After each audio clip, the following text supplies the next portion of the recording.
অতি আশ্চৰ্যজনক কথা। মুখ্যমন্ত্ৰীৰ সন্মুখত এগৰাকী মাটিৰ দালালক বহুৱাই কৈছে তেওঁৰ পৰা তেওঁ বোলে বিভিন্ন ধৰণৰ দিহা পৰামৰ্শ লৈ ভূমি নীতি বনাইছে। এতিয়া আমাৰ ইমান দুৰ্ভাগ্য দিন আহিল অসমৰ মানুহলৈ, অসমৰ সৰ্বসাধাৰণ ৰাইজলৈ, যেতিয়া দালালৰ পৰা পৰামৰ্শ লৈহে মাটিৰ ভূমি নীতি বনাব লগা হৈছে।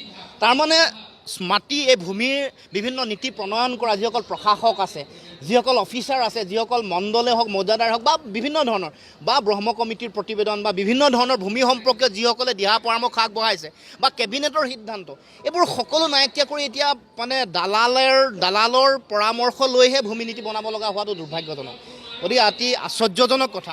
আমি আহ্বান জনাওঁ যে অসমৰ খিলঞ্জীয়া মানুহৰ ভূমিৰ অধিকাৰ সুৰক্ষিত হ'ব লাগে, মানুহে মাটিৰ প্ৰাপ্য অধিকাৰ পাব লাগে।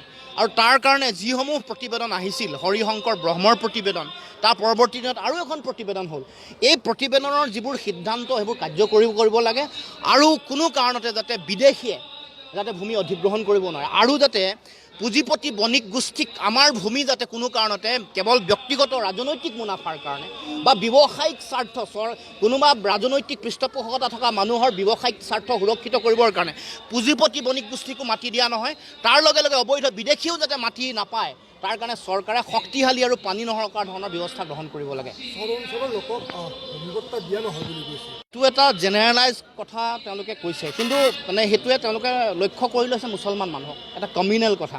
আমাৰ কথাটো হ'ল যিসকল স্বদেশী তেওঁলোকে ভূমিপট্টা পাব, বিদেশীয়ে পাব নালাগে। এইটোৱে মূল কথা। এইটো হিন্দু মুছলমানৰ ৰহণ সানিব নালাগে। চৰ অঞ্চলত আমাৰ স্বদেশী মুছলমান অসমীয়া মানুহো আছে, অসমীয়া মুছলমান মানুহো আছে চৰত। গতিকে এইটো এটা জেনেৰেলাইজ কৰি মানুহক কমিউনেল কৰিব খুজিছে। মূল কথাটো স্বদেশীসকলৰ প্ৰতি দায়বদ্ধ। সংবিধানতো লিখা আছে ভাৰতীয় বৈধ ভাৰতীয় নাগৰিকৰ প্ৰতিহে চৰকাৰ দায়বদ্ধ, বিদেশীৰ প্ৰতি নহয়। গতিকে বিদেশীসকলক মাটি নিয়াৰ কথাটো তেওঁলোকে মাটি যে নিদিওঁ এইটো ৰাজহুৱাকৈ ক'ব লাগে যে বিদেশীয়ে কোনো কাৰণতে মাটি নাপায়, সেইটোহে আচলতে ক'ব লাগিছিল। এইটো এটা কমিউনেল ষ্টেটমেণ্ট দি মানুহৰ মাজত হিন্দু মুছলমানৰ সাম্প্ৰদায়িক ৰাজনীতি তৈয়াৰ কৰিব খুজিছে।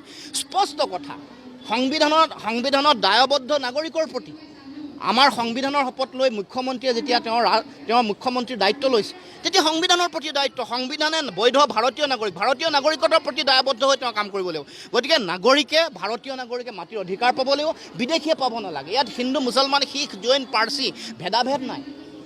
কিন্তু আমাৰ খিলঞ্জীয়া মানুহে যিহেতু মাটিৰ ডকুমেণ্ট নাই, তাৰ কাৰণে বিভিন্ন সময়ত বহু ভয়ংকৰ সমস্যাৰ সন্মুখীন হৈ আহিছে। গতিকে খিলঞ্জীয়া মানুহৰ মাটিৰ অধিকাৰ সুৰক্ষিত কৰাৰ যিটো দায়িত্ব, নৈতিক দায়িত্ব, যাৰ কাৰণে তেওঁলোকে বাৰে বাৰে প্ৰতিবেদন কৰিছে যে বিভিন্ন মানুহৰ মাটিৰ পট্টা নাই, তেওঁলোকে এনেকুৱা বিভিন্ন মানুহে ট্ৰাইবেল বেল্ট ব্লকো এতিয়া অবৈধ বিদেশী অগ্ৰাসন হৈছে, এইবোৰ উচ্ছেদ কৰিব লাগে। এই যিবোৰ কথা বতৰা এইবোৰ কাৰ্যকৰী কৰিবলৈ চৰকাৰে ব্যৱস্থা গ্ৰহণ কৰিব লাগে, এইটো জাতীয় দায়িত্ব। গতিকে ভূমি নীতিটোক লৈ অসমীয়া মানুহৰ ভূমিৰ অধিকাৰক লৈ যাতে সাম্প্ৰদায়িক ৰহণ সনা নহয়, তাৰ কাৰণে মই আহ্বান জনাইছোঁ।